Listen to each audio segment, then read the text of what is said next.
আয়ু আসবো। আসেন। সে চেষ্টা করছে স্বাভাবিক থাকার, এমন মেন্টাল প্রিপারেশনই নিয়েছে। এখন আর যুদ্ধ বা ঝগড়া করে লাভ নেই, কেবল অশান্তি বাড়বে। আর সে অশান্তির বিপক্ষে, চাইলেও আর কিছু হবে না, তাই মেনে নেওয়াই উত্তম। তাছাড়া সমুদ্রের সামনে সে চায় না কোনো সিন ক্রিয়েট করতে।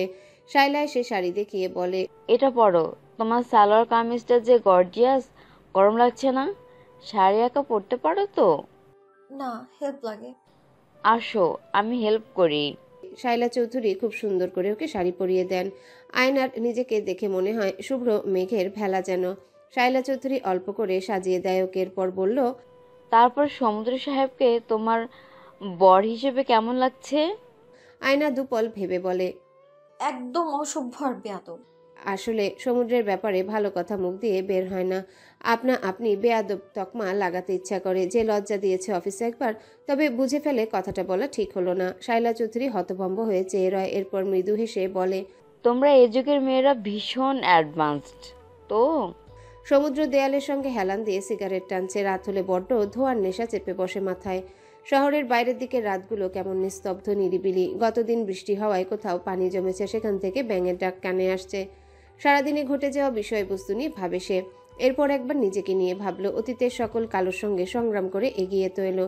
এখন জীবনে কেবল বর্তমান বিদ্যমান নতুন সম্পর্কটাকেও পুরোপুরিভাবে পরিপূর্ণ করতে চায় সে।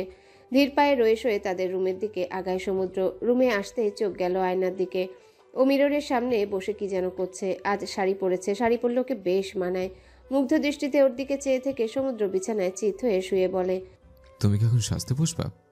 না তো, এখন কেন সাজবো? সেটা তুমিই ভালো জানো। তোমরা মেয়েরা তো সারাদিন ওই আয়নার দিকে তাকিয়ে দেখে বার করে দাও।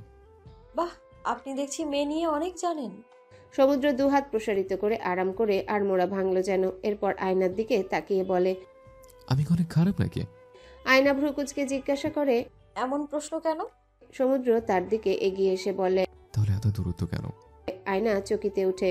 এরপর হুট করে তার হাতে টান লাগে। মুহূর্তের মধ্যে সমুদ্রের বুকে নিজেকে আবিষ্কার করলো। ওর কেমন আবেশে চোখ বন্ধ হয়ে আসে। সমুদ্র আস্তে করে ওর কাঁধে পড়ে থাকা চুলগুলো নিয়ে খেলতে শুরু করে। কেমন শিহরণ বয়ে যায়। ওর শ্বাস নিঃশ্বাস ঘন ও গভীর হতে লাগে। হৃদস্পন্দনের গতি ক্রমশ পাল্লা দিয়ে বৃদ্ধি পায়। কেঁপে কেঁপে উঠে সে। চোখ বন্ধ থাকা অবস্থাতেই বুঝতে পারে সমুদ্রের মন আর হাত আজ বড্ড চঞ্চল। সমুদ্র আস্তে করে ওকে পাজা কোলে তুলে বিছানায় বসে। আয়না আস্তে করে চোখ খুলতেই সমুদ্র দু চোখের পাতায় চুমু খায়। ওনার খোঁচা খোঁচা দাঁড়িয়ে এসে আয়নার গালে খুঁজতে থাকে। একটা হাত আয়নার হাতের আঙ্গুলের ভাঁজে গুজে দেয়। আরেকটা হাত আজ বড্ড বেখেয়ালি। ওর ভারী নিঃশ্বাসের উষ্ণতা যেন আয়নার মধ্যকার সুপ্ত নারী বাসনাকে জাগিয়ে তোলে। সে ওনার শার্ট আঁকড়ে ধরে। সমুদ্র টাল সামলাতে না পেরে ধপ করে আয়নার দিকে ঝুঁকে পড়ে। আয়নাকে খুব যত্ন করে বিছানায় শুইয়ে দেয়। ওর কপালে চুলগুলো বারবার উড়ে আসছিল মুখের সামনে। সমুদ্র হাত দিয়ে তা সরিয়ে কপালে ঠোঁট ছোঁয়ায়। এবারে আয়না নিজে থেকে সমুদ্রের কপালে একটা চুমু খায়। কি ভীষণ আদুরে ছিল সেটা। উনিও আবেশে চোখ বুজে ফেলে। ওনার নীলচে চোখের দিকে তাকাতেই আয়না যেন খেই হারায়। I love you sumo, I love you so much my ওজন। সমুদ্র সঙ্গে সঙ্গে চোখ খুলে ফেলে। ওর চেহারার রং পাল্টে যায় ক্ষণে। চোখ মুখ শক্ত করে নিজেকে সরিয়ে নিয়ে এক প্রকার চেঁচিয়ে উঠে বলল, এই কি বললে তুমি? কি নামে ডাকলে? সুমো বলে। কেন, কি সমস্যা? আমাকে আমার নামে ডাকবে? এসব সস্তা ফালতু জিনিস কই থেকে আসে মাথায়? সমুদ্র আমার নাম। How dare you! Please out from here. Just বিরক্ত লাগছে তোমাকে। বের হয় এখনই প্লিজ। চেহারা দেখতে চাইছে না তোমার। আয়না তবু ওর হাত ধরলে এক ঝটকায় হাত সরিয়ে দেয়। একটু আগেও তো সবটাই ঠিক ছিল। মনে হচ্ছিল স্বপ্নের শুভ্র স্নিগ্ধ ভেলায় ভাসছে। আবেশে লাগছিল যেন অন্য পৃথিবীতে বিরাজ করছে। হুট করে কি হলো? আয়না টাল সামলাতে না পেরে বিছানায় বেশ খানিকটা নুইয়ে পড়ে।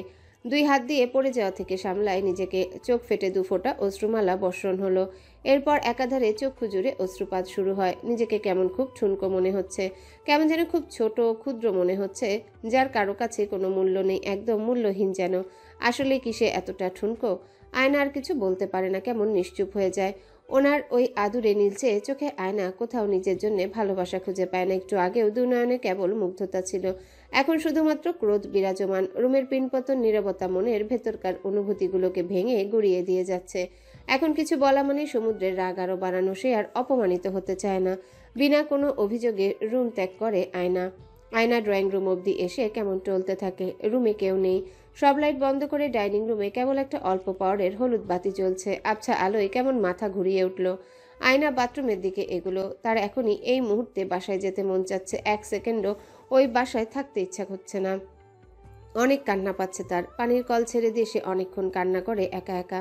চোখে পানির ছিটা দিতেই চোখ ভীষণ রকম জ্বালা করে। চোখের পানি আর কলের পানি মিশে একাকার হয়ে গেল। এত কাদার পরও তার চোখ দিয়ে অবিরতিহীনভাবে পানি বর্ষিত হচ্ছে। আজ যেন কেন জীবনে সমীকরণের হিসাবে রাফ খাতায় সবটাই গড়মিল হয়ে গেল। কোনোভাবেই সমীকরণ মিলল না। দুঃখ বেদনার ত্রিঘাত সমীকরণ মিলানো যেন বড্ড কঠিন। তার নিজস্ব সুখময় ইচ্ছার চাওয়া পাওয়ার মধ্যে এত বড় পার্থক্য কিভাবে হলো? আয়না আস্তে ধীরে ড্রয়িং রুমে এসে বসলো। কালকে অবধি তো সবটাই ঠিক ছিল। আজ একদিনের ব্যবধানে সে জীবনে রাশিমালা থেকে অনেক কিছুই হারিয়ে ফেলল। সমুদ্রের জন্য তৈরি হওয়া খুব সুন্দর অনুভূতিগুলো কেমন গুমট বিশ্রী অনুভূতিতে পরিণত হলো। সবকিছুই বিষাদময় লাগছে তার। বাবাও নিশ্চয় আর আগের মতো থাকবে না। নিজের দ্বিতীয় স্ত্রী নিয়ে ব্যস্ত হয়ে পড়বেন। ফের নতুন করে জীবন আগাবেন। অপরদিকে সমুদ্রের দেওয়া আঘাত ভরা অপমান দুইটা পরপর তীরের তীক্ষ্ণ আঘাতে তার হৃদয় যেন ফালাফালা হয়ে যাচ্ছে।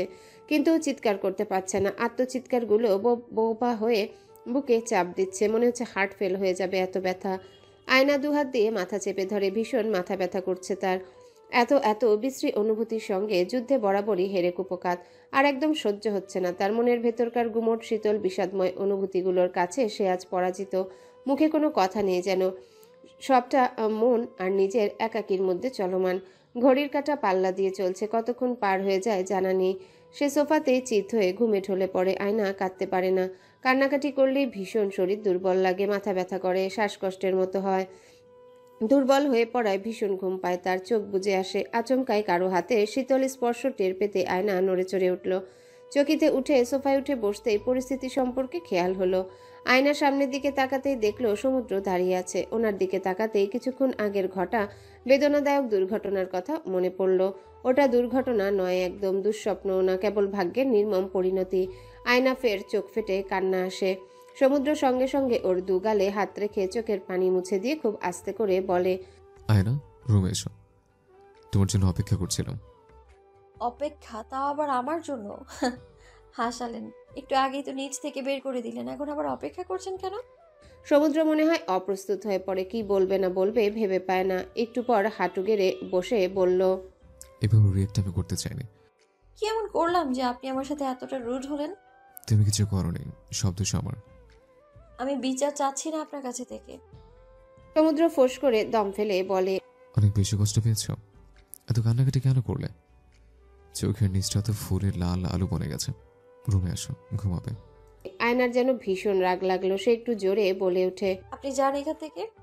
সঙ্গে সঙ্গে সমুদ্র তার মুখে হাত আলতো করে চেপে ধরে বলে, আস্তে আওয়াজ করে আঙ্কেল আন্টিকে ঘুম থেকে তুলে আনতে চাইছো? প্লিজ সিন ক্রিয়েট করো না। আয়না নির্লিপ্ত থাকলো। সমুদ্র বলে, রুমে আসো প্লিজ। রাত কয়টা বাজে খেয়াল আছে? আপনার রুমে আপনি যান, আমাকে কেন ডাকছেন? সমুদ্র আশেপাশে তাকালো একবার। এরপর হুট করে আয়নাকে পাজা কোলে তুলে নিল। আয়না বলে ওঠে, নামান আমাকে। এইসব কোন ধরনের ফাজলামো সমুদ্র? ফাজলের মতো তুমিও করছো। আয়না নড়াচড়া শুরু করে বলে, ছাড়েন আমাকে, না হলে কিন্তু ভালো হবে না বলে দিলাম। সমুদ্রের যেন কি হলো। সে একদম গম্ভীর মুখে বলল, আয়না প্লিজ, আই রিকোয়েস্ট ইউ, আর কোনো ঝামেলা করো না। রুমে চলো। নিজেদের ব্যক্তিগত ব্যাপার নিজেরা মেটাই, অন্যকে দেখে ঝামেলা না করে। এরপর একটা নর্মাল লো ভয়েসে বলে, তাছাড়া এত নড়াচড়া করলে দেখা যাবে আমার কোল থেকে পড়ে যাবে ফ্লোরে। এমনি এত ভারী তুমি, দেখে মনে হয় কাগজের মতো পাতলা। একবার নিচে পড়ে কোমর ভেঙে গেলে আমার সাথেই বিছানা দিন রাত শুয়ে থাকা লাগবে। আয়না কিছু বলে না, এবারও নির্লিপ্ত থাকে। সমুদ্র রুমে ঢুকতে ঢুকতে বলে, অভিমান নামক পাখিটাকে খাঁচাবন্দি করে রাখতে হয়। অভিমান বড্ড খারাপ, সম্পর্ক নষ্ট করে দেয়। অভিমান হচ্ছে না, বরং আপনার ব্যবহারের জন্য আপনার থেকে মন উঠে যাচ্ছে। আয়নাকে বিছানায় বসিয়ে দিয়ে সে দরজা একদম লক করে দিল। আয়না ফের উঠে যেতে চাইলে সমুদ্র তাকে আটকে ফেলে। এরপর কাছে এসে বলল, অযথা যুদ্ধ কেন আমাদের মধ্যে? সেটা আপনি জানেন। সবকিছু আপনার মর্জি মতো চলে। আমাকে তো নিজের হাতের কাঠের পুতুল ভাবছেন আপনি। যখন যা খুশি করবেন, যা মন চায় করবেন, আমাকে তো সবটা মেনে নিয়েই চলতে হবে। এত কথা বলো তুমি? আপনার যা ইচ্ছা তাই করবেন, আর আমাকে চুপচাপ সবটা মেনে নিতে হবে। সেটা কখন বললাম? আয়না সরে এসে সমুদ্র থেকে দূরত্ব বজায় রেখে বলল, বিয়ে করেছেন, কিনে নেন, নিজে যা ইচ্ছা তাই করবেন। আয়না, এবার কিন্তু বাড়াবাড়ি করছো। বললাম তো ওভাবে ওভার রিয়েক্ট করা আমার ঠিক হয়নি। আসলে ওই নামে টাকা আমার পছন্দ না। পছন্দ কি আমাকেও না? আপনি কি আদৌ ভালোবাসেন আমায়, নাকি আপনার মনে অন্য কেউ আছে? আয়নার খুব সহজ একটা প্রশ্ন ছিল ওর কাছে, কিন্তু এতেই যেন সমুদ্র হাঁসফাঁস করে, খামোশ থাকে দুদণ্ড, জবাবহীন হয়ে পড়ে। কোনোভাবে কি আয়নার মনে তার উপর সন্দেহ হানা দিয়েছে? সে নিজেকে ধাতস্থ করে বলে, 2 লাইন বেশি বুঝছো? একবার কথা বলেছি যে তোমাকে অপছন্দ করি। লিসেন আয়না, আমি এসব ভালোবাসা বিশ্বাস করি না। Love is like made to me. ভালোবাসা নিয়ে আমার চিন্তাভাবনা অন্যরকম। আমার কাছে এখন দায়িত্ব মানেই ভালোবাসা, এর বাইরে এক্সট্রা কোনো ডেফিনেশন নাই। তোমার সব ধরনের চাহিদা মেটানোর জন্য অত্যাবশ্যকীয়। এখন স্বামীর দায়িত্বকে যদি ভালোবাসা মানতে চাও, সেটা তোমার উপর ডিপেন্ডেবল। এক নাগারে কথাগুলো বলে সে এরপর আয়নার দিকে তাকায়। ওর চোখ মুখ এখনো ফোলা আছে, চোখ ভেজা। সে আরও বলে, প্লিজ কেঁদো না। অ্যাজ এ হাজব্যান্ড আমি চাই না আমার ওয়াইফ কষ্ট পাক, রাতভর কাঁদুক। আয়না তার কথায় কিঞ্চিত নড়ে ওঠে। সম্পর্কের জটিলতা এত তীব্র, বেদনাদায়ক কেন? তার এই মুহূর্তে সবকিছুই অসহ্য লাগছে। সে চোখ ঘুরিয়ে নেয়। এই, তুমি চাইলে আমাকে ওশেন বলে ডাকো। সমুদ্র নামটা কঠিন লাগলে দরকার হলে খালবিল ডাকো, বাট নামের ময়না তদন্ত করো না। সমুদ্র রসিকতা করে পরিবেশ হালকা করতে চাইল, কিন্তু লাভ হলো না। আয়নার যেন প্রতিক্রিয়া নেই কোনো। বেশি হার্ট হয়েছে কি? কোনো নামেই আর ডাকবো না। তোমার রাগ ক্ষোভ দেখে আমার চেয়ে বেশি। আয়না শুধালো। আয়না বেড থেকে উঠে দাঁড়ালে সমুদ্র খপ করে ওর হাত ধরে ফেলে, যেন ছেড়ে দিলেই পালিয়ে যাবে। আয়না হাত ছাড়ানোর জন্য জোরাজুরি করলে সমুদ্র বলে ওঠে, কি চাও? আয়না হাত ছাড়ানোর চেষ্টা করে বলে, আপনার থেকে দূরত্ব চাই। সমুদ্র কিয়ৎক্ষণ চুপ থাকলো। সে চিন্তাও করেনি আয়না এমন কিছু বলবে। বিয়ের 7 দিনের মাথায় এমন কিছু শুনতে হবে কল্পনাও করেনি।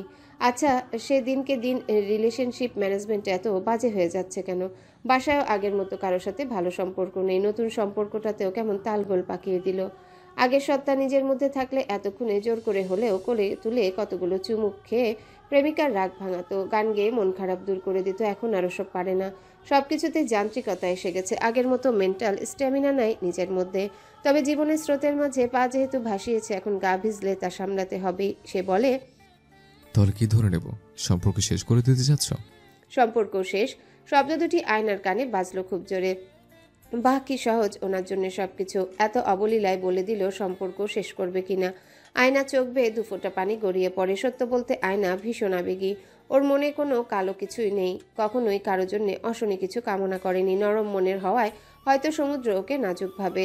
সমুদ্র তৎক্ষণাৎ ওর সামনে এসে গাল দুটোয় আলতো করে হাত রেখে বলল, আমি চাই আমাদের সম্পর্ক অনেক দূর করাক। এরপর আয়নার ডান গালে নিজের ঠোঁট ছুয়ালো। ওর চোখের পানি যেন চুষে নেয় সে। আয়না ফের সরে আসে। সমুদ্র ভ্রু কুচকে তাকায়। এরপর ইচ্ছাকৃতভাবে প্রসঙ্গ পাল্টাতে উদ্গ্রীব হয় সে। বলে ওঠে, তোমার ডিহাইড্রেশন হয়ে যাবে, পানি খাও। এত চোখের পানি ফিরেছ, প্রেশার ফল করবে। আয়না দ্রুত বেগে আক্রমণাত্মক স্বরে বলল, সাপ হয়ে কামড়াবেন আর ওজা হয়ে ঝাড়বেন? সমুদ্র এবারে ওকে টেনে এনে বেডে ফেলে দিয়ে নিজে ওর উপর এসে ঝুঁকে শুলো। তারপর বলল, আমি মোটেও বোঝা না, সাপ না, ডাক্তার আমি। আয়না মুখ ঘুরিয়ে নিল, যেন সে একদম সমুদ্রকে দেখতে চায় না। এতে সমুদ্র ভীষণ রকম পীড়া অনুভব করে। সেই থেকে চায় না, না ঠিকমতো কথা বলছে, না প্রশ্নের উত্তর দিচ্ছে, এমনকি তাকাচ্ছেও না। এতটাও অবহেলা করা ঠিক না। মানুষের অবহেলা পেতে আর ভালো লাগে না।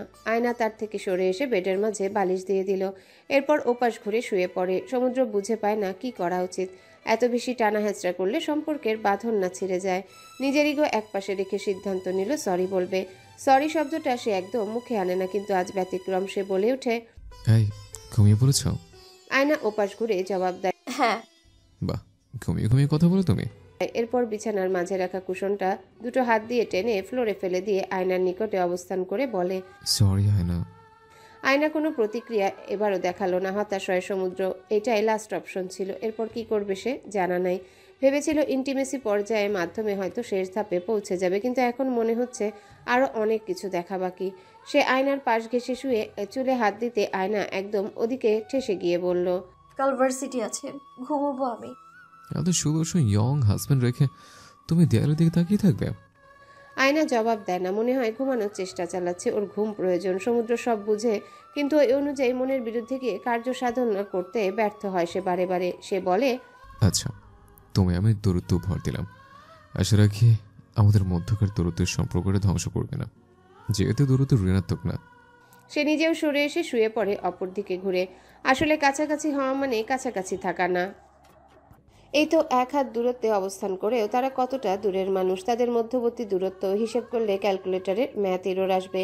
হিসেবের খাতিরে আলোকবর্ষ একক ব্যবহার করা লাগবে এতটা দূরত্ব। মুহূর্তের মধ্যে দুহৃদয়ের মাঝে কয়েক আলোকবর্ষ পরিমাণ দূরত্ব দুজনকেই বড্ড পীড়া দেয়। তখন কেবল সকাল 7টাও বাজেনি। আয়না রুম ছেড়ে বেরিয়ে আসতে দেখে ফাহাদ সাহেব আর শায়লা চৌধুরী নাস্তার টেবিলে বসে আছেন, চা খাচ্ছেন। আয়নার ভঙ্গুর হৃদয় যেন আরো ছিন্ন বিচ্ছিন্ন হয়। সে কারো দিকে না তাকিয়ে বাসা থেকে বেরিয়ে যেতে ধরলে শায়লা চৌধুরী জিজ্ঞাসা করে, আয়ু, এত সকালে কই যাচ্ছ? ফাহাদ সাহেবও মেয়ের দিকে তাকায়। আয়না জবাবে বলে, বাসায় যাচ্ছি। সে কি কথা, এত সকালে কেন যাচ্ছ? কই কিছুই তো বললে না আগে। সমুদ্র কোথায়? আয়না কেবল উত্তর দেয়। উনি ঘুমায়, আমি একাই যাব এখন। শায়লা চৌধুরী বলে, কেন আমাদের কিছুই বললে না? এতেই আয়না চটে যায়। সে বলে ওঠে, আপনাদের পারমিশন নিতে হবে এখন। আপনি কে আমাকে জিজ্ঞেস করার? তা মিন করিনি। শায়লা যতটা শান্ত থাকলো অতটা শান্ত ফাহাদ সাহেব থাকলেন না। তিনি বলেন, আয়ু, এটা কেমন ব্যবহার? ওনার কথার রাগের আভাস পাওয়া যায়। আয়না কথা না বাড়িয়ে বেরিয়ে আসে। বাবার প্রশ্নেরও উত্তর দেয় না। ফাহাদ সাহেব উঠে দাঁড়িয়ে বলে, আয়না, থামো, আমি তোমাকে যেতে বলেছি। কতদিন পর বাবা আয়নাকে এভাবে ধমক দিল, তাও আয়না বলে ডেকে। শায়লা চৌধুরীর সামনে এমন আচরণে সে আরো মনে মনে ক্ষুব্ধ হয়। শায়লা চৌধুরী ফাহাদ সাহেবকে ঠান্ডা হতে বললেন। এরপর আয়নাকে উদ্দেশ্য করে বলে, তোমার বাবা গাড়ি নিয়ে যাও। আয়না আর কোনো কথা না বলে কেটে পড়ে। ফাহাদ সাহেব ভ্রু কুঁচকে তাকালেন মেয়ের যাওয়ার পানে। আয়না এমন না, বরং খুব শান্ত স্বভাবে। শায়লা চৌধুরী বলে, ও হয়তো আমাদের বিয়ের খবর পেয়ে কিছুটা ট্রমায় আছে, এজন্য বাসায় যেতে চাচ্ছে। তোমার ওকে বকা দেওয়া ঠিক হলো না, বুঝতে হবে ওর মানসিক অবস্থা। ফাহাদ সাহেব থম মেরে বসলেন। মেয়ে কি কষ্ট পেল নাকি? সমুদ্রের যখন ঘুম ভাঙে তখন 8টা 13 বাজে। সে চোখ মেলে তাকাতেই দেখলো পর্দা ভেদ করে সুন্দর মিষ্টি রোদ গায়ে লাগছে। পাখির আওয়াজ কানে আসে। তবে প্রকৃতির নিয়ম অনুসারে সকালটা সুন্দর হলেও তার জীবনটা এতখানি সুন্দর নেই বোধহয়। বিছানার বাকি অংশ সম্পূর্ণ ফাঁকা। তার মনে কেমন খটকা লাগলো যেন। আয়না কোথায় গেল? চলে গেছে কি? সে উঠে বসে চোখ কসলায়। গতকালও প্রায় শেষ রাতে ঘুমিয়েছে। অ্যালার্ম দেয়নি জন্যে জাগনা পায়নি। সারা রুম এক নজরে চোখ বুলিয়ে নিয়ে রুম ছাড়ল সে। একতলা সুন্দর পরিপাটি বাসাটার আজ কেমন যেন অস্থির লাগে সমুদ্রের। গত রাতের প্রতিটা ঘটনার স্মৃতিবিশেষ মস্তিষ্কে এসে জমা হলো। সে শায়লা চৌধুরীকে খুঁজতে থাকে। অমনি সময় তিনি রুম থেকে বেরিয়ে এসে বলে, গুড মর্নিং সমুদ্র। সমুদ্র সরাসরি জিজ্ঞাসা করলো, আন্টি, আয়নাকে দেখছেন? কোথায় ও? বাবা, ঘুম না ভাঙতে বইয়ের খোঁজ? সমুদ্র কিঞ্চিত দ্বিধাবোধ করলো। কি বলবে ওনাকে? পুনরায় বলে ওঠে, কাল রাতে একটু ঝগড়া হয়েছিল। শায়লা চৌধুরী বেশ বিস্মিত হলেন। উনি ভাবতেও পারছেন না সমুদ্র আয়নাকে নিয়ে এত বিচলিত। কদিন আগেই না বলেছিল কাউকে ভালোবাসবে না, কোনো মেয়ের প্রতি এক্সট্রা কেয়ার নিতে পারবে না।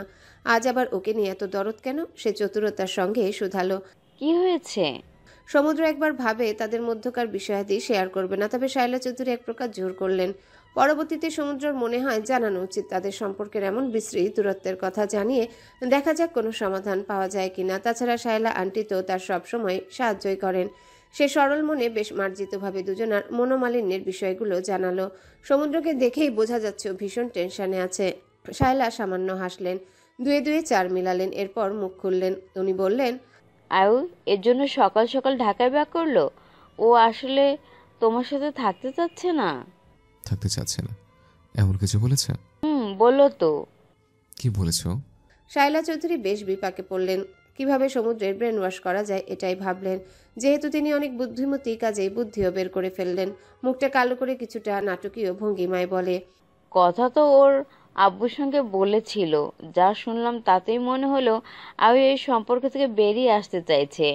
আই মিন সেপারেশন কিনা শিওর না, আমি নিজেও বুঝছিলাম না কিছু। সমুদ্র যেন কেমন মিইয়ে যায়। কপালের ভাঁজ দৃঢ় হলো। ছোট একটা ঝগড়া থেকে সোজাসাপটা বাবার সঙ্গে ডিসকাশন করে ফেললো যে সেপারেশন চাই ওর। গত রাতেও এই বিষয়ে নীরব থাকলো। আর সকালে উঠে আমাকে না জানিয়ে সিদ্ধান্ত তলব করে চলে গেল। যাওয়ার আগে একবারও নিজের নেওয়া সিদ্ধান্ত তো আগে সমুদ্রকে জানাবে। আজব, তার ঘুম থেকে ওঠার অপেক্ষাও করলো না, তার আগেই এত বড় সিদ্ধান্ত। শায়লা আন্দাজে ঢিল মেরে বলল, সেপারেশন চাইছে কিনা ও এটা আমি শিওর না বাবা। সমুদ্র যেন মিইয়ে আসা কণ্ঠে বলে, সেপারেশনে মনে হয়। হুম, তোমার সাথে কন্ট্রাক্টও করতে চায় না, এমনটাই শুনলাম। সমুদ্র চকিত উঠে বলল, এটাও বলে গেছে যেন আমি কল না দিই। তাই তো শুনলাম। আমি ভুলও হতে পারি। সমুদ্র যেন ভীষণ আহত হয়। ঝড়ে পাখির পালক ভেঙে গেলে যেমন নড়বড়ে অবস্থা হয় অমন দেখালো ওকে। শায়লা চৌধুরী ওর কাঁধে হাত রেখে বলল, তুমি টেনশন নিও না, আমি আছি তো। দেখি আয়ুকে বুঝাই, এত সহজ নাকি সবকিছু। সমুদ্র কিছুক্ষণ নীরব থেকে বলল, আমিও চাই, ভালো লাগছে না। আপসেট হও না বাবা, আন্টি আছে না, সব ঠিক করে দিব। সমুদ্র ভদ্রতার হাসি দিয়ে বলে, পরিস্থিতি ঠিক করে দিলে ভাগ্য তো ঠিক করে দিতে পারবেন না। আমার মনে হয় বেটার হাফ ভাগ্য ভীষণ বাজে, যার সঙ্গে জড়ায় সেই বিরক্ত হয়ে সরে যায়। আয়না খুব ভালো একটা মেয়ে, সৎ মেয়ে, এর জন্য এমনটা বলছি না, মন থেকে বলছি। আপনি সত্যি খুব ভালো মনের মানুষ। এই প্রথম কোনো সৎমাকে দেখলাম নিজের স্টেপ মেয়ের গুণগান গাইতে। ও আমারই মেয়ে, তুমিও আমার ছেলের মতো আপন মানুষ। আচ্ছা শোনো, আমাকে একটু জানাবে কি ভাবছো তুমি ভবিষ্যৎ নিয়ে। আগে আয়নার সঙ্গে যোগাযোগ করো না, তোমার দশা আমার চেয়ে কে ভালো জানে। সো আমি বুঝিয়ে দিব কোনটা সঠিক তোমাদের জন্য। নাস্তা খেয়ে তারপর যাও। শায়লা আন্টি অনেক স্বাদ দেন, কিন্তু সমুদ্রের কেন যেন খেতে মন চাচ্ছে না। সে দ্রুত বেরিয়ে পড়ে ঢাকার উদ্দেশ্যে। বারবার ফোনে চেক দিল যদি আয়না কোনো মেসেজ দেয়, কিন্তু না, আয়নার নাম্বার থেকে কোনো কল বা মেসেজ কিছু আসেনি। সে গাড়ি ড্রাইভ করার সময় একবার ভুলবশত সামনের গাড়িতে লাগিয়েও দিল। সব কেমন গুমোট লাগছে। আয়না অ্যাকচুয়ালি চাচ্ছেটা কি? সে তো দূরত্ব দিতেই চাইলো, বিষয়টা দুজনের মধ্যে সীমাবদ্ধ রাখতো। ফাহাদ সাহেবকে কেন বলল সেপারেশন চাই? ওয়াই এ ডিরেক্ট সেপারেশন, তাও বিয়ের এক সপ্তাহ পরই? কিছুদিন আরও সময় নিত। যাগ্গে ও যা ভালো বুঝে তাই সই। সে একা একা তো এই বিয়ে চালিয়ে যেতে পারবে না। আয়না নিজের বাসায় ফিরে আসে সকাল 9:30টার পর। রুমে এসে শুয়ে পড়ে। আলিয়া জেগেছিল। আপার এমন করুণ দশা দেখে জিজ্ঞাসা করলো, কি হয়েছে আপা? আয়না জবাব দিতে পারে না। আলিয়াকে কি বলবে? ও ভীষণ কষ্ট পেতে পারে। তবুও সত্যটা জানা উচিত। 2 দিন বাদে পরের মুখে শোনাচ্ছে, আজ আপনের মুখে শুনলে তা বেশি গ্রহণযোগ্য। কষ্ট পেলেও এখনই সবটা সামলে নিবে দুবোন। আয়না বলে ওঠে, বাবা ওই মহিলাকে বিয়ে করে নিয়েছে, তাও গোপনে, আরো কয়েক মাস আগেই, আমাদের না জানিয়েই। আলিয়া যেন আকাশ থেকে পড়ে। ক্ষণেই নিজেকে দ্রুত সামলানোর চেষ্টা করে। বিভিন্ন চিন্তা মাথায় ঘুরপাক খাচ্ছে। তার শায়লা চৌধুরীর সঙ্গে বাবার আরও 3 বছর আগেই বিয়ে হতো যদি আপা ঝামেলা না করতো। কিন্তু আপার সে মিলে বাবার সঙ্গে ঝগড়াঝাটি করে। তারপর অনেক কাহিনী। একসময় আপা অসুস্থ হয়ে হাসপাতালে ভর্তি হলো। এরপর বাবা মন পরিবর্তন করলেন, বিয়ের সিদ্ধান্ত থেকে ফিরে আসেন। কিন্তু আলিয়া জানতো বাবা সম্পর্কটাকে নাকচ করেননি। নিজের বাবাকে নিয়ে সব বলতে বা ভাবতেও কেমন রাগ লাগে, কাজ আলাদা। পূর্বাভাস পাওয়ার পরও সে মানতে পারে না বাবার দ্বিতীয় বিবাহ। কোনো সন্তানই চায় না সৎমা আসুক। এই ঘটনা যেন কিছুটা অভিশাপেরও অভিশাপ, যেন অভিশাপ কেউ কেউ অভিশাপ দিল। কিন্তু তার রিবা কি করার আছে? বাবা কি আর তার কথা মতো চলবে? বরং তাকেই বাবার আদেশ মেনে চলা লাগবে। বহু কষ্টে কান্না চাপিয়ে রাখে, নিজেকে শক্ত করে রাখার চেষ্টা চালায়, কিন্তু ও পারে না। এক প্রকার ডুকরে কেঁদে ফেলে। সে কাঁদো কাঁদো গলায় বলে, শায়লা আন্টি কি এখানে এসে আমাদের সঙ্গে থাকবেন? এহেন প্রশ্নে আয়নার যেন গা জ্বালা দিয়ে ওঠে। কোনোভাবে এ বাসায় ওনার উপস্থিতি সহনীয় নয় তার কাছে। চোখ ফেটে কান্না আসে তার। আলিয়া ছোট বোন হওয়ার সত্ত্বেও তাকে সান্ত্বনা দিয়ে বলে, আপা, তুমি তো 2 দিন বাদে সমুদ্র ভাইয়ার সঙ্গে থাকবে, তোমার ওনার সাথে থাকতে হবে না। আয়না চোখ মুছে বলে, আলিয়া আমার খুব মাথা ব্যথা করছে, ঘুমোবো আমি। আচ্ছা, আমি যাই তাহলে। আলিয়া রুম ছেড়ে বেরিয়ে এসে বারান্দায় বিরস মুখে বসে থাকে। ওর কিছুই ভালো লাগে না। মন খারাপ কিনা তাও বুঝে না। সব ফাঁকা ফাঁকা লাগে। এই দিনটা আরও 3 বছর আগেই দেখার ছিল। তবুও 3 বছর পর ঘটার পরও মানতে পারে না। চোখে জল আসে। বাবার উপর রাগ লাগে। মনে হলো আব্বুর সঙ্গে আর কোনোদিন কথাই বলবে না। ক্ষণেই চমকে উঠে সে।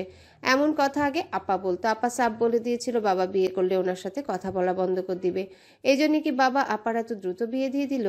তাদের ফ্যামিলিতে সবাই অনার্স শেষ করে বিয়ে করে। তার ফুপুই বিয়ে পাশ করে সেই যুগে বিয়ে করেছিল। অথচ আপা ইঞ্জিনিয়ারিং পড়েও সেকেন্ড ইয়ারে বিয়ে দিয়ে দিল বাবা। যদিও সে বিরোধিতা করে, তাহলে কদিন বাদে তারও যদি বিয়ে ঠিক করে। মনের মধ্যে বেদনার চেয়ে ভয় বেশি কাজ করে। তার কেন যেন মনে হচ্ছে আপা ঝামেলা করতো জন্যই আপাকে জলদি বিয়ে দিয়ে দিয়েছেন। এছাড়া কারণ সে দেখছে না কোনো। সে নিজের ক্ষেত্রে মোটেও এত দ্রুত বিয়ে চায় না। তাহলে কি করবে? যত দ্রুত সম্ভব শায়লাকে মেনে নিবে? এটাও তো ভীষণ কঠিন একটা কাজ। সমুদ্র ফিরে এসে মাকে জানালো আজ অফিসে যাবে না। মিসেস রোদেলার ছেলের চেহারা দেখে চমকে ওঠে। এ কি হাল বানালো চেহারার! এমন চোখ মুখ লাল করে রাখতো যখন ইউষার সঙ্গে ওর ব্রেকআপ হয়। আজ এতদিন পর এমন কি কষ্ট পেল যে ওর চেহারায় আগের মতো যন্ত্রণা ফুটে উঠল। মিসেস রোদেলা বলে, কি হয়েছে বাবু? সমুদ্র মাকে একদম কোনো বাড়তি প্রেশার দিতে চায় না। এক জীবনে মা বাবাকে কম দুঃখ দেয়নি, এখন চুপ থাকায় শ্রেয়। সে বলল, অসুস্থ লাগছে, কিছুক্ষণ ঘুমাবো, সেরে যাবে। সমুদ্র নিজের বিছানায় এসে গায়ে দিয়ে দিল। কেমন শূন্য শূন্য লাগছে। সারাটাক্ষণ কেবলই মাথায় আয়নার কথায় ঘুরপাক খাচ্ছে, আর কোনো চিন্তায় মস্তিষ্কে নেই। আচ্ছা, আয়না না বলল ওই সময় আই লাভ ইউ সমু, ভালোবাসি বলেও মাত্র একবার চলে যেতে বলায় সে চলে গেল? কই, সমুদ্র তো যায়নি। তার প্রথম প্রেম যখন বলেছিল ছেড়ে যাও, সে তো একবারে ছেড়েই যায়নি। তাহলে আয়না কেন এমন করলো? তাহলে কি সে ধরে নিবে মেয়েদের ভালোবাসা কিছুটা কচু পাতার বৃষ্টি ফোটার মতো? দূর থেকে দেখতে কি অদ্ভুত সুন্দর, কিন্তু একটু নাড়ালেই কেমন সহজভাবে গড়িয়ে চলে যায়। অনেক চেষ্টা করেও সমুদ্রের ঘুম হলো না। সে উঠে বসে নীলা আর সায়নের সঙ্গে ভিডিও কলে কথা বলার ডিসিশন নেয়। ওরা দুজনকে অনেক ভালো বুঝে, অ্যাটলিস্ট আব্বু আম্মুর চেয়ে ভালো বুঝে। ছোটবেলার বন্ধু ওরা। যদিও বা সায়ন জার্মানিতে আছে, কিন্তু শত ব্যস্ততার পরও সমুদ্র আর নীলার কলও ইগনোর করে না। তিন বন্ধু একসঙ্গে ভিডিও কলে আসে। নীলার মেয়ে হয়েছে, সবে হাসপাতাল থেকে বাড়ি ফিরেছে, তবু চোখে মুখে আনন্দের ছাপ ক্লান্তি ছাপিয়ে দিচ্ছে। ওরা সবাই কিছুক্ষণ গল্প করলো। এরপর সমুদ্র বলে, দোস্ত, আমি তো বিরাট এক সমস্যা পড়েছে। আবার কি করলি? এক জীবনে তোর নাটক দেখেই পাকিস্তানি ড্রামা বানানো যাবে। সমুদ্র বিরক্তিতে চধ্বনি প্রকাশ করে এরপর বলে, আয়নার সঙ্গে অনেক সমস্যা হচ্ছে, অ্যাডজাস্ট তো হলোই না, তারা কেউ ডিভোর্স চায়। সায়ন বলে ওঠে, কষ কি বেটা, এত দুর্যোগ পাড়ি দিয়ে বিয়ে করলে ভাবি ভাগলো কেন? ইয়ার তোর মধ্যে ঝামেলা আসছে দোস্ত, ট্রিটমেন্ট নে লাগলে। এখন কত চিকিৎসা বের হলো, তুই ডক্টর হয়েও বিনা চিকিৎসায় সফর করছিস। শায়ন, তোর আমি পিঠা মেরে ফেলবো আজ একটা কথা বললে। ওই বেটা, বিয়ের 7 দিন পর এইসব কইলে মানুষ ওইসব ভাববেই। কই তুই জিগাইবি হানিমুনের জন্য কক্সবাজার নাকি সিলেট ভালো হবে, তা না তোর এখন ডিভোর্সের লয়ার চাই।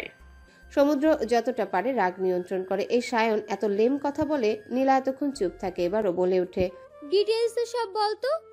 সমুদ্র এ টু জেড বলল, কিছুই বাদ রাখে না। নীলা মাথায় হাত চাপড়ে বলে, এমন করলে তোর আর কোনোদিনও বউয়ের হাতে রান্না খাওয়া হবে না। সমুদ্র, কোন ধাতের মানুষ রে তুই? সায়ন বলে, একেবারে এত খাঁটি কথা বলার জন্য ভাবি ওরফে এক্স ভাবি একটা নোবেল রিজার্ভ করে। নীলা বলে, এমন করা ঠিক হয়নি। কারো ফিলিংস নিয়ে খেলাটা কি অন্যায় হচ্ছে না? সত্য গোপন রেখে কতদিন? সমুদ্র মাথা নিচু করে বলে, আমিও ভালো থাকার রাখার অনেক চেষ্টা করি, কিন্তু ব্যর্থ হচ্ছে।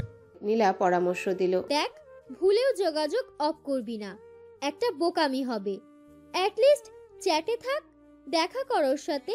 এইভাবে দূরে থাকলে ওই ডিভোর্সই শেষ ভরসা। ও নিজে নাকি বলছে যোগাযোগ করতে চায় না। নীলা বাজখাই গলায় বলে, তোরা ছেলেরা এমন কেন রে? মানে একবার পেয়ে গেলে ইফোর্ট একদম 0%, মানে একদম ফিক্সড, মানুষ যাই করবি থেকে যাবে, এমন মনোভাব কেন রে? এত মিসবিহেভ করলি, ও রেগে গিয়ে কি এমন বললো তুমি মিয়া সব ছেড়ে দিয়ে বসে আছো? মানে কথা বলার ট্রাইও করবি, মিনিমাম ইফোর্টও দিবি না? ইউসার জন্য পারলে জান দিতি, আর এখন কিছুই করবি না। আয়না কি বানে ভাসে আসছে? বাল তুই একটা। সমুদ্র বলে, ওই মেয়েকে নিয়ে আর কিছু বলিস না, ওর জন্য জীবনটাই বরবাদ। সায়ন বলে, মেয়েদের জন্য ছেলেদের জীবন ধ্বংস হয়, এটা ইতিহাস সাক্ষী আছে। আর তোরা ফেসবুকে আইসিস ঢং মারো। জেন্ডার রিলেটেড ইস্যু নিয়ে নীলা সায়নের মধ্যে ঝগড়া লেগে যায়। সমুদ্র কেমন আনমনে হয়ে ওঠে। আজ সারাটা দিন কেবল আয়নার জন্যই ভেবেছে সে। ইনফ্যাক্ট অন্য কেউ বা অন্য গুরুত্বপূর্ণ বিষয়ও ভালো লাগছে না। কি করবে সে? একবার কল দিবে, ওকে দেওয়া উচিত বোধ হয়। ল্যাপটপ সাইডে রেখে সে ফোন হাতে নিতে একটা ইমেল পেল। আয়না অফিসিয়াল ইমেলে পাঠিয়েছে, সেখানে লেখাও রিজাইন করতে চাইছে। ইমেল পড়ার পরই সমুদ্র ঘামতে লাগে। তাহলে শায়লা আন্টি ঠিক ছিল, আয়না আসলেই সবটা ছেড়ে দিতে চাচ্ছে। সমুদ্রের মাথার দুই সাইডে তীব্র ব্যথা অনুভব হলো, মাথায় ভো ভো আওয়াজ হচ্ছে যেন। আর কিছুদিন পরই ট্রেনিং সম্পূর্ণ হবে, এরপর সার্টিফিকেট পাবে। আর মেয়ে এই মাঝপথে কেন রিজাইন চাচ্ছে? ওর ইমেল দেখে মনটা আরো বিষিয়ে ওঠে। সে সাহস করে আয়নাকে কল দেয়। 3 বার কল হওয়ার পর আয়না রিসিভ করলো। ওর ভয়েস শুনে কেমন যেন অনুভূতি হলো। সমুদ্রের বুকের কোথাও সূক্ষ্ম ব্যথা ফিল হয়। দুজনাই চুপ থাকে, যেন চুপ থাকার প্রতিযোগিতা চলছে। আর লাভবান হচ্ছে সিম কোম্পানি। সমুদ্র বলে, ডিস্টার্ব করলাম নাকি? হ্যাঁ, ও আচ্ছা আচ্ছা, না বেশি সময় নেব না, মেইল দেখলাম। অ্যাপ্রুভ করে দিন। সমুদ্র একটু নীরব থেকে সহসাই বলে ওঠে, আয়না শিওর?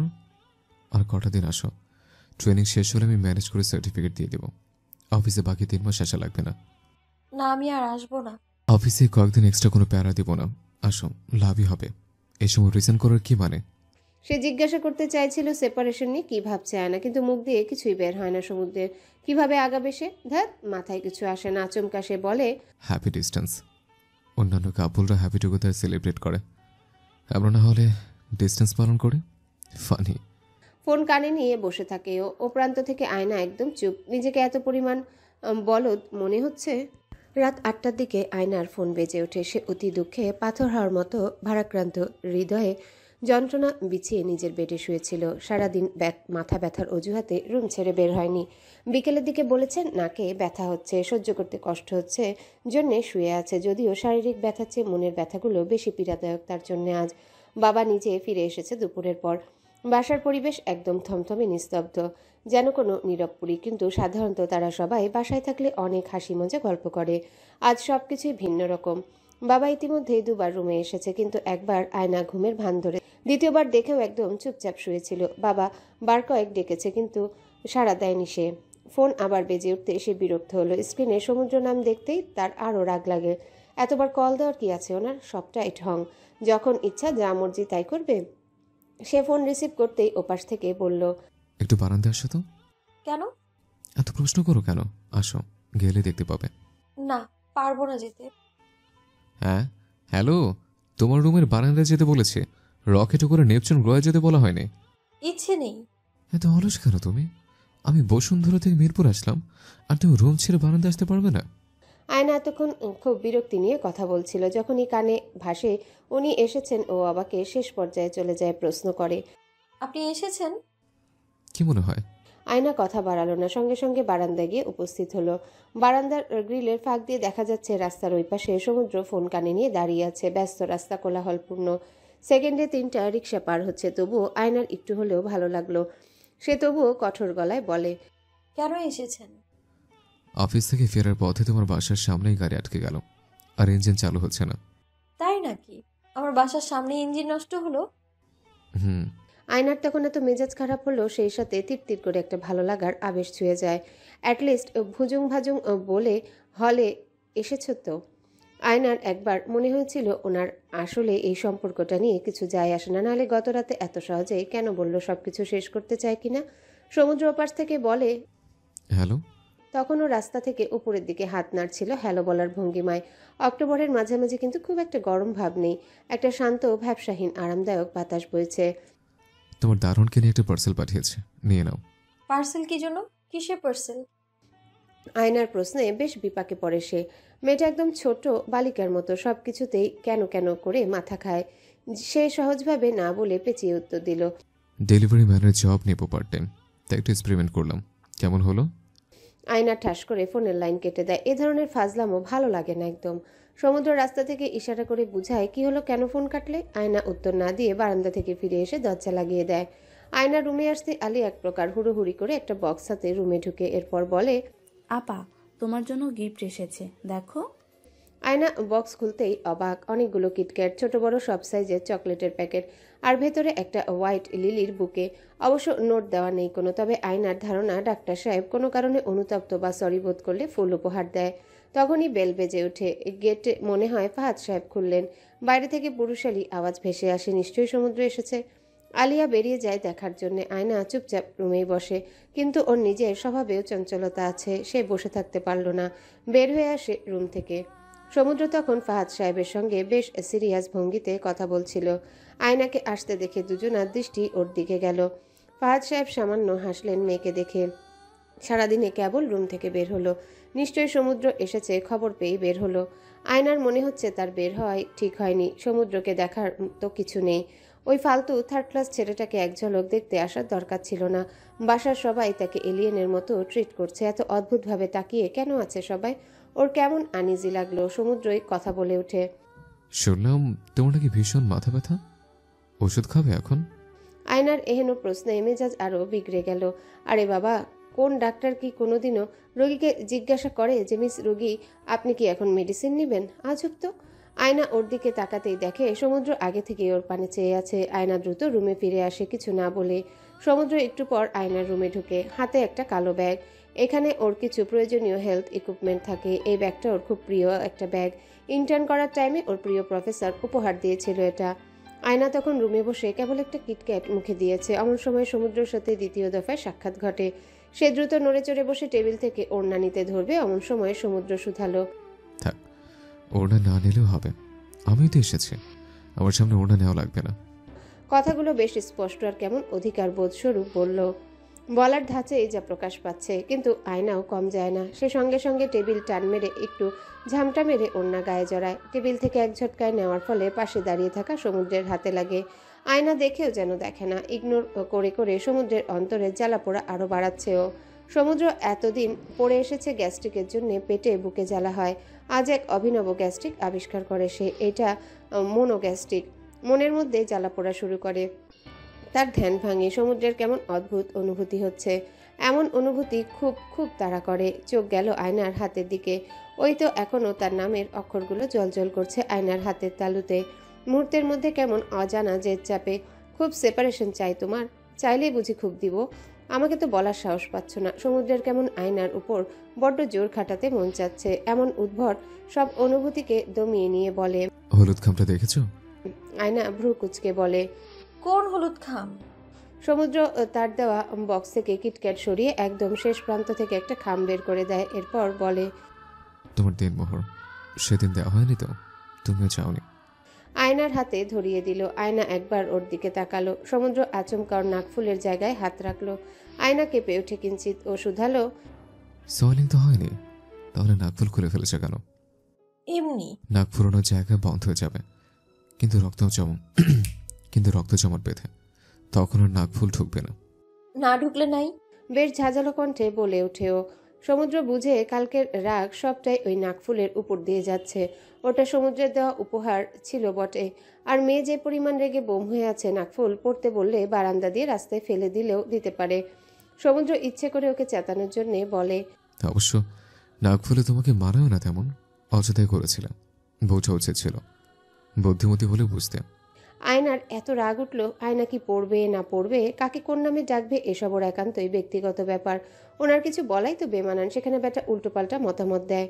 আয়না ধাপ করে উঠে দাঁড়িয়ে খ্যাপাটে বাঘিনীর ন্যায় ড্রেসিং টেবিলের সামনে গিয়ে দাঁড়ালো। এক প্রকার রাগ নিয়ে নাকফুলটা নাকে বসাতে গিয়ে বেকায় দেয়, ব্যথা পায় আর মুখ ফুটে অস্ফুটে আউ বলে ওঠে। সমুদ্র হন্তদন্ত পায়ে এগিয়ে এসে ওর কাঁধ ধরে নিজের দিকে টেনে এনে বলল, আমাকে বললে তো ঠিকঠাক মতো পরিয়ে দিতাম। আয়নার কাছে ওনার সবকিছু যে অতিরিক্ত কনসার্ন, সবকিছুই যেন আলগা ঢং, লোক দেখানো প্রীতি মনে হচ্ছে। সে মুখ ঘুরিয়ে অন্যদিকে তাকালে ক্ষণে সে ওর থুতনিতে হাত রেখে এদিক ঘুরিয়ে খুব সাবধানে নাকফুল পরিয়ে দিয়ে সেখানটায় হাত বুলায়।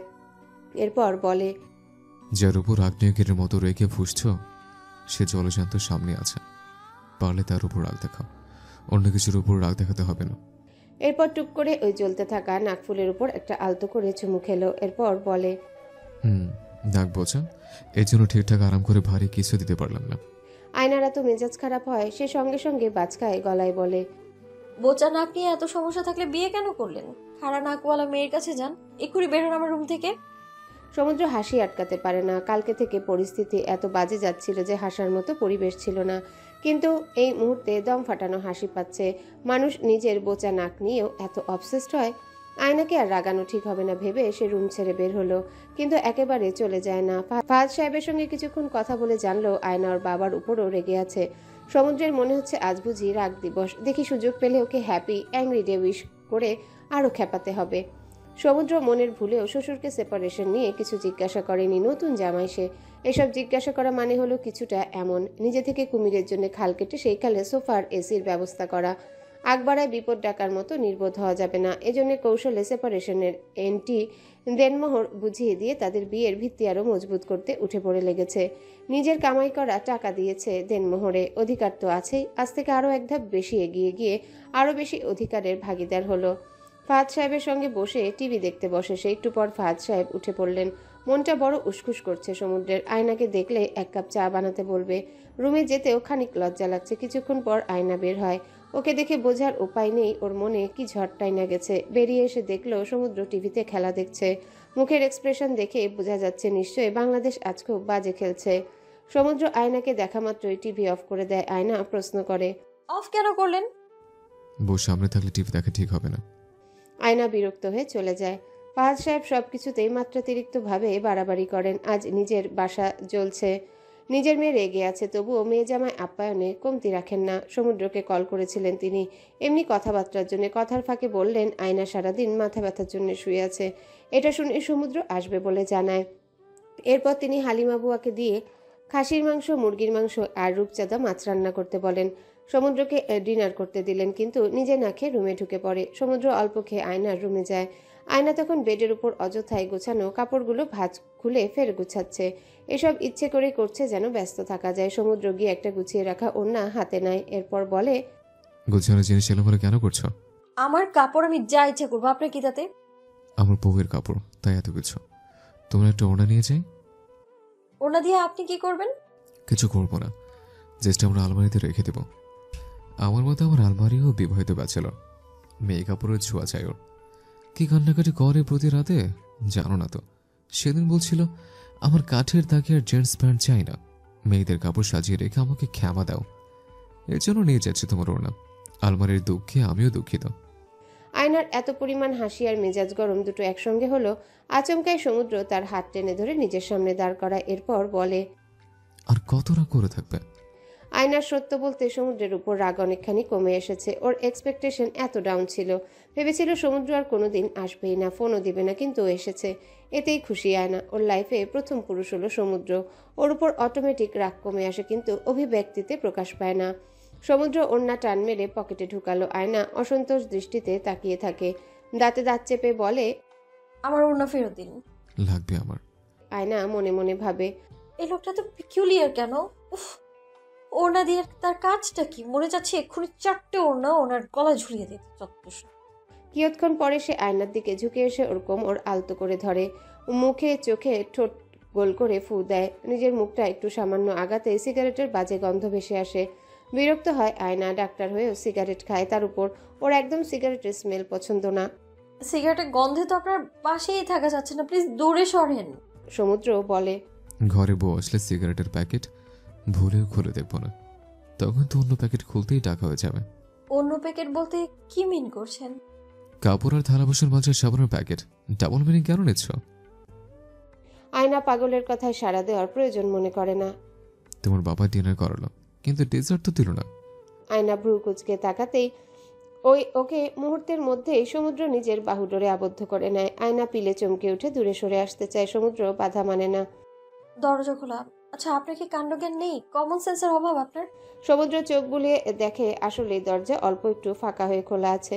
আফসোস হলো তার কেন লক করে আসলো না ভেতরে। ম্যাডামের রাগ অনেকটাই কমে গেছে। ভালো সুযোগ ছিল, এটাও হাতছাড়া হলো। দেখ, দরজাটার উপর এতটা রাগ উঠলো, পারলে দরজা ভেঙে গুড়িয়ে দিত। সে নিজের পক্ষে সাফাই গিয়ে বলে, ঘরে জামাই থাকলে তোমার ফ্যামিলির কেউ আসবে না, ট্রাস্ট মি। সরেন তো। তারপর সে বলে, অন আ সিরিয়াস নোট, তুমি দুপুরে খাওনি, এর জন্য তোমার বাবা সহ পুরো পরিবার না খাওয়া। সবাই তোমার জন্য না খেয়ে আছে। তোমার দাদা ভাইয়ের গায়ে জ্বর, কাশছে অনেক, তিনিও খাননি। এইভাবে বেঁকে বসে থেকে ওদের কষ্ট দিও না, একসাথে সবাইকে নিয়ে ডিনার করো। সমুদ্র আরো টালবাহানা করতো আজ থেকে যাওয়ার জন্য, কিন্তু হঠাৎ কোথা থেকে মিলি ছাড়া পেয়েছে। ও ফাঁকা অংশ দিয়ে আয়নার রুমে ঢুকে পড়ে। সঙ্গে সঙ্গে সমুদ্র বিড়াল দেখা মাত্রই চিল্লাপাল্লা শুরু করে। ওকে দেখে মনে হচ্ছে কেউ সমুদ্রের লেজে আগুন জ্বালিয়ে দিয়েছে। মিলিও কেন যেন বেশ মজা পাচ্ছে। সে সমুদ্রের দিকেই ছুটে যায়। সমুদ্র দ্রুত বিছানায় উঠে পড়ে এরপর ভয়ার্ত সুরে বলে, বিড়ালকে বের করে দাও না প্লিজ, ওকে সরাও। আয়না এতক্ষণে সমুদ্রকে সাহায্য করার কোনো পন্থা পায় না, হলে এই লেজকাটা শিয়ালটাকে কোনোভাবেই যুক্তি দিয়ে হারানো যায় না। সে মিলিকে কোলে তুলে নিয়ে বলল, মিলি কেন যাবে? এটা মিলির বাসা। যারা বিড়াল ভয় পায় তারা যাক। সমুদ্র বেড থেকে নামতে চাইলে ফেরও মিলিকে ছেড়ে দিল। মিলির কাছে সমুদ্র কিছুটা জোকারের মতো বোধ হয়। মিলি লেজ নাড়িয়ে হাঁটা দিলেও লাফালাফি করে। খুব মজার ঘটনা। মিলি লেজ নাড়িয়ে সমুদ্রের দিকে ছুটে। সমুদ্র দ্রুত বেডে উঠে পড়ে। আয়নাকে উদ্দেশ্য করে বলে, এই প্লিজ ওকে সরাও। না, মিলি এখন খেলবে। আপনার সমস্যা কেন এতে? সমুদ্র বলে, তুমি বিড়ালটাকে কোলে নাও, আমি যাচ্ছি, উইথ ওয়ান কন্ডিশন, ভুলেও ওকে ছেড়ে দিবে না। আচ্ছা। সমুদ্র বেড থেকে নেমেছিল, কিন্তু আয়না মিলিকে ছেড়ে দেয়। কন্ডিশন মানে না কোনো। বেচারা সমুদ্র পায়তারা করছিল আজ বউয়ের বাড়ি রাতে থেকে যাবে, কিন্তু ভাগ্য অসহায় হলে যা হয় আর কি। এই বয়সে এসেও বিড়ালের ভয়ে আয়নার বাসা থেকে এক প্রকার ছুটে বেরিয়ে আসে সে। বিড়ালটাও খুব পাজি, তাকে দেখেই তার পিছু ছুটে। কেন রে ভাই, কি দোষ তার? গত দুদিন ধরে আয়নাদের বাসার পরিবেশ খুব একটা অনুকূল অবস্থায় নেই।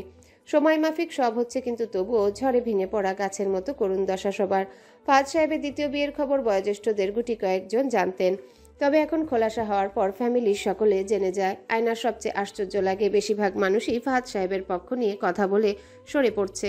গ্রামের বাড়ি থেকে এক ফুপু কল দিয়েছিল, ইনিয়ে বিনিয়ে কিছু সৌজন্যমূলক কথা বলল, এরপর সরাসরি জিজ্ঞাসাই করে ফেলে, শুনলাম ফাহাদ ভাইসাব আরেকটা বিয়ে করছে, মেয়েদের বিয়ে দেওয়ার বয়সে নিজেই বিয়ে করলো। আয়নার ওই সময় ভীষণ রাগ, কষ্ট, ক্ষোভ, বেদনায় মন বিষিয়ে ওঠে। উনি অবশ্য পরে বলছিল বিয়ে করে নাকি ভালো করেছে, একা কতদিন থাকা যায়, এইসব কিছু ভালো সুশীল কথা বলে দ্বিতীয় দফায় খোঁটা মেরে জিজ্ঞাসা করলো, তার নতুন জামাই আর নতুন বউ নিয়ে গ্রামে আসিও, নতুন মানুষদের গ্রাম ঘুরায় নিয়ে যাই। আয়না হতভম্ব হয়ে পড়ে। মানুষজন এভাবে কেন তাকে খোঁচা মেরে কথা বলছে? বলবেই বা না কেন? তবে কেউ কি একবারও তাদের দু বোনের দুঃখ বোঝার চেষ্টা করে না? আয়নার মন খুব খারাপ হয়, কেমন বিষাদে ছেয়ে যায় মন। এতটাও মডার্ন না যে মায়ের রিপ্লেসমেন্টকেও সয়ে নিবে। সকালের নাস্তার জন্য ফাহাদ সাহেব আয়নাকে ডাকতে আসলেন। গত দুদিন ধরে দুই বোনের কেউই ঠিক মতো তার সঙ্গে কথাও বলছে না, খাওয়া দাওয়া করছে না। ফাহাদ সাহেব নম্র গলায় আয়নার রুমের দরজা ধাক্কালেন, তারপর বলে ওঠে, আয়ু, নাস্তা করতে এসো, ক্লাস আছে না আজকে? আয়না জবাব দেয় না ভেতর থেকে। ফাহাদ সাহেব দরজা খুলে ভেতরে উকি দেন। ওই সময় আয়নার একটু আগের বলা কথাগুলো মাথায় ঘুরপাক খাচ্ছিল, আর এখন বাবাকে দেখা মাত্রই রাগের মাত্রা যেন ফুটন্ত তেলে পানির ছিটা দেওয়ার মতো। বাবার জন্য তাকে সবাই যা ইচ্ছে তাই বলছে, অপমানিত হওয়ার সুযোগ করে দিল। সে ঝাঁঝালো কণ্ঠে বলে ওঠে, আব্বু তুমি এক্ষুনি আমার রুম থেকে যাও, তোমার চেহারা দেখতে ইচ্ছে করছে না আমার। ফাহাদ সাহেব বেশ খানিকটা আহত হলেন, সেই সঙ্গে হতবুদ্ধি হয়ে পড়েন। আয়নার স্বভাব তো খুব শান্তশিষ্ট ধরনের, ঝগড়াঝাটির মধ্যেও নেই, বরং মিষ্টিভাষী আর হাসি খুশি ধরনের। আয়নাকে এভাবে চিল্লাতে দেখেনি এর আগে, বরং তাদের বাসায় এমন চিল্লাপাল্লা অশান্তির আগে কখনোই হয়নি। কাজে আয়নার চিৎকারের আওয়াজে ফাহাদ সাহেবের মা সালেহা বানুও এগিয়ে আসেন দেখার জন্যে। আয়নার চোখে তখন জল ছিল, সে আবারও চিৎকার করে বলে, তুমি এখনো কেন আমাদের বাসায় আসো? যাও তোমার দ্বিতীয় স্ত্রীর কাছে যাও, এক্ষুনি যাও বাবা, আর কোনোদিন আমাদের কাছে আসবে না। ফাহাদ সাহেব বুঝলেন আয়না এখনো রেগে আছে। রেগে থাকাটা অস্বাভাবিক না। শাইলাও অগ্রিম জানিয়ে দিয়েছে, যেহেতু সংবাদ পাওয়া মাত্র সঙ্গে সঙ্গে রিয়েক্ট করেনি, নীরব ছিল, কাজেই বাসায় গিয়ে পরবর্তীতে ফাহাদের সঙ্গে দুর্ব্যবহার করতে পারে। জানার পর বুঝে পাচ্ছিল না কি করা উচিত। আবার অন্য কারো বাসায় ছিল সঙ্গে নতুন জামাই, সবটা চেপে গেছে। বাসায় যাওয়ার পর তোলপাড় শুরু হবে। শাইলার কথাই ঠিক হলো। 3 দিন ধরে বাসার পরিবেশ অস্বাভাবিক। আয়না বাবার সামনেই দরজা লাগিয়ে দেয়। ফাহাদ সাহেবকে সালেহা বানু সান্ত্বনা দিয়ে বলে, আয়ু বুবুর মনটা খুব নরম, এই জন্য কষ্ট পাচ্ছে বেশি। ওর ব্যবহারে মনে কিছু নিস না। না, মনে কিছু নেইনি, বুঝতে পারছি ওর খারাপ লাগবে। ফাহাদ সাহেব আলিয়াকে ডাকলেন, কিন্তু আলিয়াও ঘুমিয়ে আছে। উনি একাই নাস্তার টেবিলে বসে পড়লেন। 2 মেয়েকে নিয়ে গভীর চিন্তায় মগ্ন সে। খাওয়ার মাঝে বলে ওঠে, আম্মা, অফিসের কাজে চিটাগাং যেতে হবে 3 দিনের জন্য, লকারে টাকা আছে, প্রয়োজন হলে খরচ করবে। এরপর হালিমা বুয়াকে ডাক দিলেন। হালিমা বুয়া রান্নাঘর থেকে বের হয়ে আসেন দ্রুত। ফাহাদ সাহেব বলেন, হালিমা আপা, এই 3 দিন বাসায় মাছ রান্না করবেন না, ওদের 2 বোনের মাছ পছন্দ না। ওরা যা খেতে চায় ড্রাইভারকে দিয়ে বাজার করে রান্না করে দিবেন। আচ্ছা ভাইসাব। ফাহাদ সাহেব ফের আয়নার রুমের সামনে গিয়ে বলল, আয়ু, আমি যাচ্ছি অফিসের কাজে 3 দিনের জন্য চিটাগাং, দাদা দাদির যত্ন নেবে। বন্ধ দরজার ওপাশ থেকে কোনো সাড়া এলো না। আলিয়ার যখন ঘুম ভাঙে তখন বেলা 11টা। ঘুম থেকে উঠেই দেখে রুমের মধ্যে হালিমা বুয়া কাপড় ভাঁজ করছে। ওনার ইতিমধ্যেই দুপুরে রান্নাবান্না শেষ বোধহয়। 12টার পর থেকে হালিমা বুয়া টিভি দেখা শুরু করে। সব কাজ শেষ করে আলিয়া উঠে বসে বলে, আজকে নাস্তা কি? হালিমা বুয়া বলে। আলিয়া চোখ কচলে ফোন হাতে নিতেই সামান্য অবাক হয়। শ্রাবণ মেসেজ পাঠিয়েছে। শ্রাবণের মেসেজ দেখতে একটু ভালো লাগে, পরক্ষণে ফোন রেখে দেয়, সিন করে না। শ্রাবণ হলো আপার শ্বশুর বাড়ি থেকে আসা গেস্টের কার যেন ছেলে। মেহেদির দিনে একসঙ্গে অনেকক্ষণ ছিল তারা, সেই সুবাদে পরিচয়। এরপর হুট করে ফ্রেন্ড রিকোয়েস্ট পাঠালো। দেন প্রায় প্রতিদিনই মেসেজ দেয়। আলিয়ারও অবশ্যই ভালো লাগে ওর সাথে কথা বলতে। এর আগে কোনোদিনও এইভাবে কোনো ছেলের সঙ্গে চ্যাট করেনি, কারণ বাবার স্ট্রিক্ট বারণ আছে, কোনো ছেলের সঙ্গে প্রেম করা যাবে না। তবে বাবা নিজেই যে কাজটা করলো, এরপর আলিয়ার বাবার উপর ভীষণ ক্ষোভ। সেই ক্ষোভ থেকেই বাবার বানানো সব রুলস ব্রেক করার জন্য উঠে পড়ে লেগেছে সে। এতদিন শ্রাবণকে খুব একটা পাত্তা দেয়নি, কিন্তু গত দুদিন ধরে ওর সাথে ভাব জমাচ্ছে। আলিয়া ঠিক করেছে সে হয় পালিয়ে বিয়ে করে বাবাকে শিক্ষা দেবে, আর তা না পারলে বাবার পছন্দ করা ছেলেকে ডিচ মেরে বিয়ের দিন সব সোনাদানা নিয়ে ভেগে যাবে। এতেও বাবা অনেক বেজ্জতি হবে। এভাবে প্রতিশোধ নিতে চায় সে, কিন্তু পালাবে যে কার সাথে পালাবে? লাগেজের সঙ্গে তো আর পালাবে না। একটা বয়ফ্রেন্ড তো লাগবে, কই থেকে পাবে বয়ফ্রেন্ড? তখনই খেয়াল হলো শ্রাবণ তাকে কেন যেন খুব পটানোর চেষ্টা চালাচ্ছে। এর আগেও একজন এমন করেছে, কিন্তু ওকে আলিয়া বিন্দুমাত্র পাত্তা দেয় না। একবারে ছাপড়ি টাইপ ছেলে ছিল, কিন্তু শ্রাবণ এমন না। ও ইংলিশ মিডিয়ামের স্টুডেন্ট ছিল, এখন ইকোনমিক্সে পড়ছে, 3rd ইয়ার, তাও নর্থ সাউথ ইউনিভার্সিটিতে। ওকে পাত্তা দেওয়া যায়, সব দিক থেকেই চলনসই সে। আলিয়া যখন নাস্তা করতে রুমের বাইরে যায়, ততক্ষণে আয়না বেরিয়ে গেছে ভার্সিটির উদ্দেশ্যে। আয়নার মন মেজাজ খুব খারাপ, এত বিরক্ত আর ইরিটেটের আগে কোনোদিনও লাগেনি। সকাল 9টা 10-এ একটা ক্লাস ছিল, আরেকটা হওয়ার কথা ছিল দুপুরে, কিন্তু হুট করে দুপুরের ক্লাস ক্যান্সেল হয়ে যায়। তার সেকশনের বাকি ফ্রেন্ডরা ক্লাস ক্যান্সেল হয় বেশ ফুর্তিতে আছে। ক্লাস ক্যান্সেল হওয়ার আনন্দ একদিকে, আর সারা পৃথিবীর যত আনন্দ তার দাড়িপাল্লার আরেকদিকে। আয়নার ধারণা পোলাপান সবচেয়ে খুশি হয় ক্লাস ক্যান্সেল হলে। সে সহ আরও 4-5 জন ফ্রেন্ড টিএসসির দিকে এগিয়ে গেল। আজ রোদ একদম মাথা বরাবর, সূর্যের তেজ আজ বেজায়। ধুধু রোদে টিএসসির সামনে এক প্রকার বিরক্তি নিয়ে দাঁড়িয়ে আছে, হাতে একটা লেবুর শরবতের গ্লাস। এমন সময় সমুদ্রের কল আসে তার নাম্বারে। রোদে চোখ মুখ কুচকে এসে ফোন রিসিভ করে। হ্যাঁ আয়না, কোথায় তুমি? আয়না একবার ভাবলো বলবে বাসায় আছে, দুপুর টাইম যদি বাসায় চলে আসে। এই ভেবে সত্যটাই বলে দেয়। ভার্সিটির সামনে টিএসসিতে। ফ্রেন্ডের সঙ্গে আছে? হ্যাঁ তো। আমি শাহবাগের দিকে একটা কাজে এসেছি, 3 মিনিট দাও, আসছি। আয়না কানে ফোন নিয়ে চোখ বড় বড় করে। উনি এদিকে আবার কি করতে এলো? শাহবাগে কাজে আসলে কি টিএসসি এসে দেখে যেতে হবে নাকি? আয়না লেবুর শরবত হাতে দাঁড়িয়ে থাকে। পাশে তার 5 জনের ক্লাসমেটের কেউ বসে বা দাঁড়িয়ে আছে। বাবরি চুলে সুব্রত, ও কাঁধে গিটার নিয়ে বসে আছে। রোদের মধ্যে কোনো হেলদোল নেই। আয়না ভাবে ওর আসলে সিএসসি নেওয়া উচিত হয়নি, চারুকলাতে যেত, সারাদিন ভাবুক হয়ে ভাবতো আর ক্যানভাসে রং তুলি নিয়ে খেলতো। ওইদিকে অর্পাও দাঁড়িয়ে ফোনে ব্যস্ত। আসলে ভার্সিটি লাইফে সবারই নিজের একটা বাউন্ডারি থাকে, যে যার মতো যাকে নিয়ে ব্যস্ত, শুধু ফ্রি টাইমে বন্ধু নিয়ে আড্ডা। প্রতিবার সুব্রত, কাজল ওরা সিলেট যাওয়ার প্ল্যান করে। ওদের ক্লাসে একজন চাকমা ফ্রেন্ড আছে, ওদের বাড়িতে ঘুরতে যাবে, অথবা সুব্রতের গ্রামের বাড়ি নেত্রকোনা যাওয়ার পরিকল্পনা করে, কিন্তু দ্বিতীয় বর্ষে এসেও তা কার্যকর হয় না। আয়নার ঘোর কাটে যখন কেউ তাকে পেছন থেকে ডেকে ওঠে। আয়না? আয়না সহ ওর বাকি ক্লাসমেটরাও ফিরে তাকালো। সে দেখলো সমুদ্র এসেছে, তার থেকে একটু দূরে দাঁড়িয়ে আছে। আজকেও হালকা নীল রঙের একটা ফর্মাল শার্ট পরেছে, কিন্তু ইন করেনি। নীলচে চোখের মনির সঙ্গেও শার্ট দারুণ ম্যাচিং হয়েছে। দূর থেকে আয়নাকে তাকাতে দেখেও হেসে দেয়। আয়নার ওই সময় খুব ব্যাকুলতা অনুভব হয়, কেন যেন মায়া আসে ওর প্রতি, নিজের জন্যও মায়া লাগে। কেমন অদ্ভুত অজানা একটা অনুভূতি মনের কোনখানে জানি পাখা ঝাপটায়, টের পায় কিন্তু বুঝে উঠতে পারে না। নারী হওয়ার দুর্ভোগের মধ্যে অন্যতম হলো নিজের অনুভূতি নিজেই বিশ্লেষণ করতে না পারা। এই যে এই মুহূর্তে তার কেমন খামখেয়ালি অনুভূত হচ্ছে, মনে হচ্ছে দুহাত মেলে কোনো ভিনদেশে উড়াল দিতে। ওনার হাসি মুখের দিকে তাকাতেই কান্না পাচ্ছে। মনে হচ্ছে সামনে গিয়ে হাতটা ধরে শাসিয়ে বলতে, শুনুন মিস্টার হোসেন, আজ থেকে আপনার ওই সুন্দর দুটো চোখ অন্য মেয়েদের দেখবে না ভুলেও।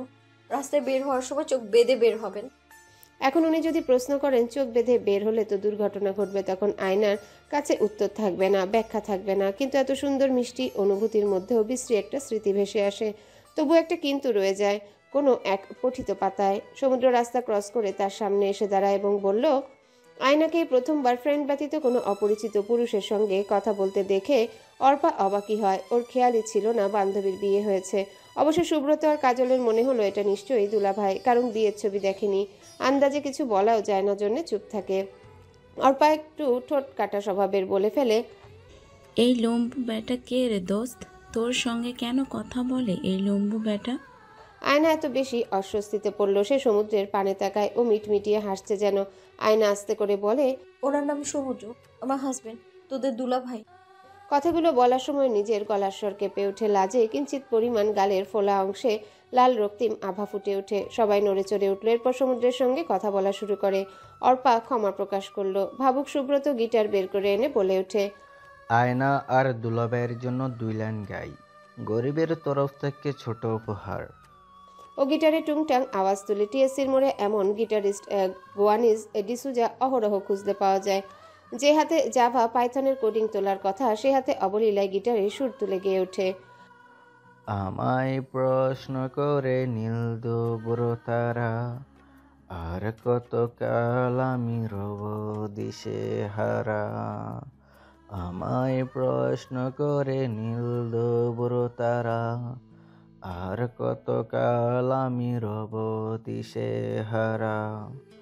কারা যেন ভালোবেসে আলো জ্বালিয়েছিল, সূর্যের আলোই তাই নিভে গিয়েছিল। আয়নার গান শোনা মাত্র আরও একবার কি ভীষণ প্রখর এক অনুভূতি হন্য হয়ে বুকের মাঝে বরাবর তীব্র স্রোতের ন্যায় আছড়ে পড়ে। আসলেই হুট করে মনে হচ্ছে আশেপাশে কোথাও ভ্যাবসা গরম ভাব নাই। সূর্যের তেজ উনি আসার সঙ্গে সঙ্গে নিভে গেছে কি? অতিরিক্ত কোলাহল, রিকশার হর্ন, কাকের কাকা, গাড়ির বিকট শব্দ, মানুষজনের হইচই উপেক্ষা করে সুব্রতের গাওয়া 2 লাইন কি দারুণ জমে যায়। আয়না একধানে সমুদ্রের পানে তাকিয়ে থাকে। সাহিত্য এত সুন্দর কেন? আরও সুন্দর বোধহয় শিল্পীরা, যারা সাহিত্যকে প্রাণ দেয়। তার চেয়েও সুন্দর বোধ হয় সদ্য প্রেমে পড়া কোনো তরুণীর চোখে তার সেই প্রেমিক। 2 লাইন গাওয়ার পর সুব্রত থেমে যায়। এরপর আয়নার সব ফ্রেন্ড তাদের একমাত্র দুলাভাইকে বলল ট্রিট দিতে। সমুদ্র রাজি। ওরা অবশ্য বেশি কিছু চায় না, টিএসসির মোমো আর ফুচকা খায়। ওতেই আনন্দ যেন। সুব্রত বলে, দুলাভাইকে ডিপার্টমেন্টে ঘুরে নিয়ে যা। আয়নার ইচ্ছা ছিল না, তবে সমুদ্রের ইচ্ছা ছিল ডিপার্টমেন্ট দেখবে। অগত্যা বাধ্য হয়ে নিয়ে গেল এ ইউনিটের ইঞ্জিনিয়ারিং ডিপার্টমেন্টের সিএসসি শাখায়। ওদের ক্লাসরুম আজ ফাঁকা ছিল। ডিপার্টমেন্টের সামনে ওখানটায় কয়েক মিনিট পার করে ফিরে আসার পথে আয়নার মেজর কোর্সের ফ্যাকাল্টির সাথে সাক্ষাৎ ঘটে। স্যার আয়নাকে সিআর হওয়ার সুবাদে চেনেন।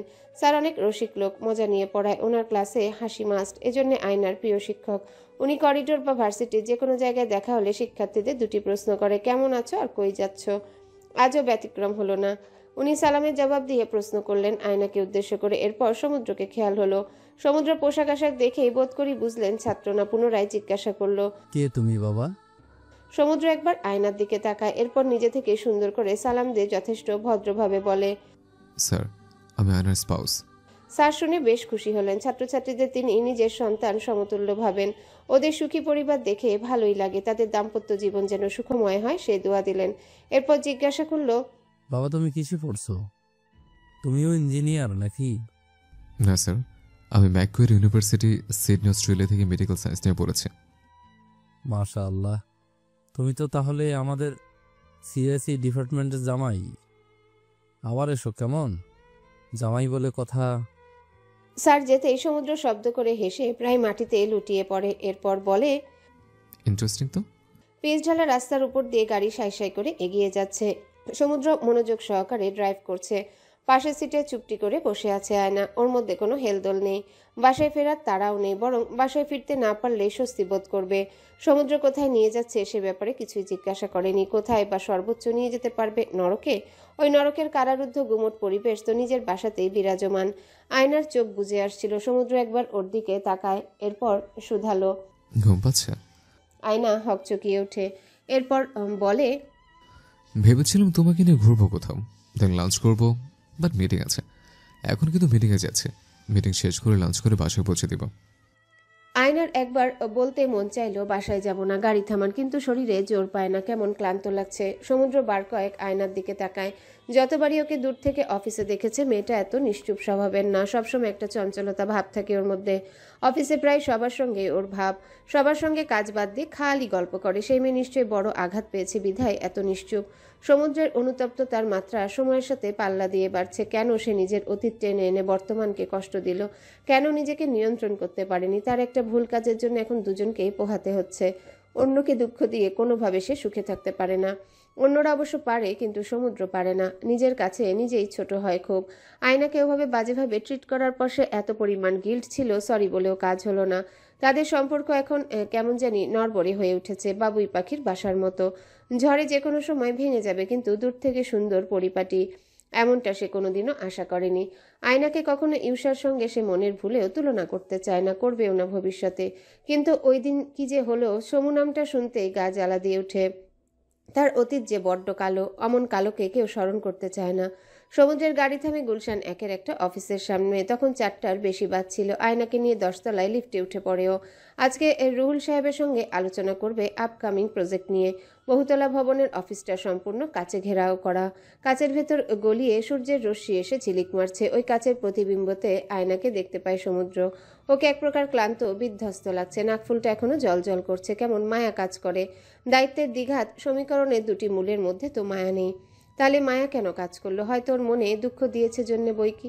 কোম্পানির উচ্চপদস্থ কর্মকর্তারা যখন আলোচনার জন্য মিটিং বসায় সেখানে লাক্সারি থাকে। সমুদ্র জানিয়ে দিয়েছিল তারা দুজন আসছে। মিটিংয়ের গোল টেবিলে 2টো চেয়ার বরাদ্দ, নামসহ লেখে দেওয়া আছে কে কোথায় বসবে। আয়নার চেয়ার সমুদ্রের পাশেরটায়, সমুদ্র একদম এক প্রান্তে। আয়নার পাশে কোনো একজন যার নাম আবুল সাখাওয়াত। সমুদ্র তড়িঘড়ি করে আয়নার আগে গিয়ে ওর চেয়ারে বসে পড়ে। আয়না অবাকে চূড়ান্ত সীমায় অবস্থান করে বলে ওঠে, হ্যালো বন্ধুরা, পরবর্তী পার্ট খুব তাড়াতাড়ি আসবে, তো সবাই অপেক্ষায় থাকো। আর চ্যানেলটি যারা এখনো সাবস্ক্রাইব করোনি তারা পরবর্তী পার্ট দেখার জন্য চ্যানেলটি সাবস্ক্রাইব করে রেখো। ধন্যবাদ সবাইকে, আমাদের সাথেই থেকো।